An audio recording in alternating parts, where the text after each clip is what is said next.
আমিও তোমাকে অনেক ভালোবাসি বেবি, উম্মা উম্মা। চারদিকে কেউ নাই, এখনই কাজ করে ফেলি। হ্যাঁ চোর চোর, আমার গড়ার হার নিয়ে ভেগে গেল চোর। হ্যাঁ সালা রক্ত বের হয়ে গেল। কুত্তা, আমার হার চুরি করলি হারামজাদা।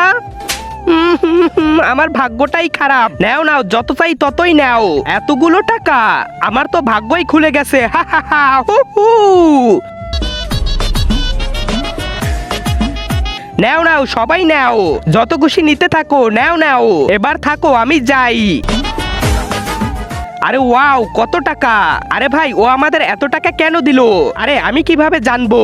আরে তুই জানার চেষ্টা করস নাই? ওর কাছে মনে হয় টাকা ছাপানোর মেশিন আছে।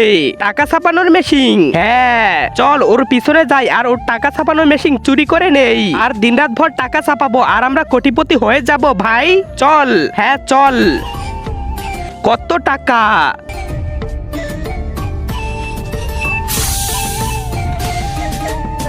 চল ভাই, আমরাও ভিতরে যাই। চল সামনে আগা। আরে ভাই, এ কোথায় আসলাম?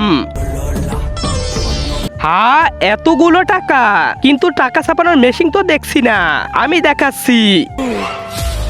হ্যাঁ হ্যাঁ, আমাদের কিছু করো না, আমি তোমাদের 1 টাকাও নেই নাই। আমরা তো শুধু তোমার পিছনে এসেছি, তুমি এত টাকা পাও কোথায়? আচ্ছা, তোমরা তাহলে আমার টাকা ছাপানোর মেশিন দেখতে চাও? ওই দেখো। তার আগে তুমি যদি ইন্ডিয়ান হও তাহলে লাইক করো, আর যদি বাংলাদেশি হও তাহলে লাইক সাবস্ক্রাইব দুইটাই করো, আর কমেন্টে তুমি যে দেশে সে দেশের পতাকাটা দিয়ে যাও। হ্যাঁ, ওরা টাকা ছাপানোর মেশিন। হ্যাঁ, আমি প্রতিদিন টাকা বিলাতে যাই, যাতে তোমাদের মতো লোভী মানুষেরা পিছনে আসে আর হাত পা ভেঙে টাকা ছাপানোর মেশিন বানাই, ভিখারি বানিয়ে। এখন তোমাদের পালা।